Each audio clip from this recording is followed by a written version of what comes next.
সম্পর্কে থাকা মানুষটাকে কখনোই একা লাগতে দেওয়া উচিত নয়।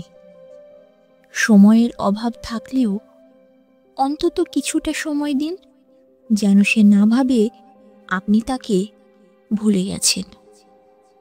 কারণ কেউ পাশে থেকেও যদি নিজেকে একা মনে করে, সে অনুভূতির যন্ত্রণা অসহনীয়।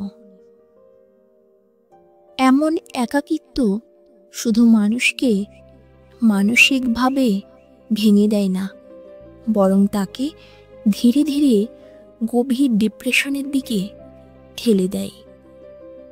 পৃথিবীর কোনো মানুষই জোর করে ভালোবাসা, মনোযোগ বা গুরুত্ব পেতে চায় না।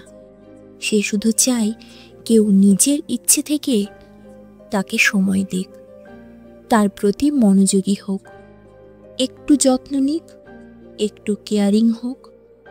এই সামান্য যত্নই সম্পর্কের সবচেয়ে মূল্যবান দিক। যদি কারো প্রতি আগ্রহ হারিয়ে ফেলেন, তবে স্পষ্টভাবে বলে দিন। দিনের পর দিন মাইন্ড গেম খেলে তাকে কষ্ট দেওয়ার কোনো মানে নেই।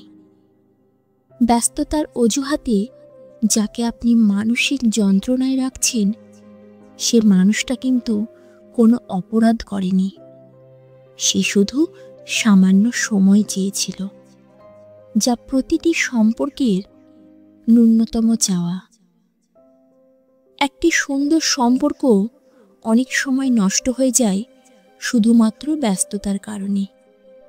প্রতিদিনের অজুহাত, নীরবতা আর দূরত্ব, এই তিনটি জিনিস ধীরে ধীরে সম্পর্কের প্রাণটাই কেড়ে নেয়।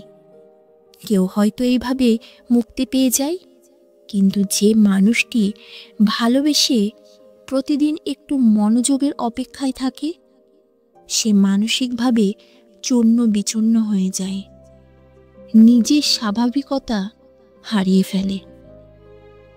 ব্যস্ততা সম্পর্কের সবচেয়ে ভয়ঙ্কর অভিশাপ। যদি আপনি ব্যস্ততার মাঝেও প্রিয় মানুষটির পাশে থাকতে পারেন, তাহলে সম্পর্ক কখনো তিক্ত হবে না।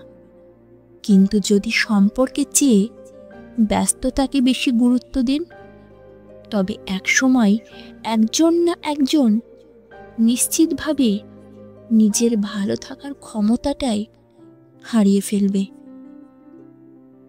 মনে রাখবেন, সম্পর্ক টিকে থাকে সময়, যত্ন আর উপস্থিতির উপর, অজুহাতের উপর নয়।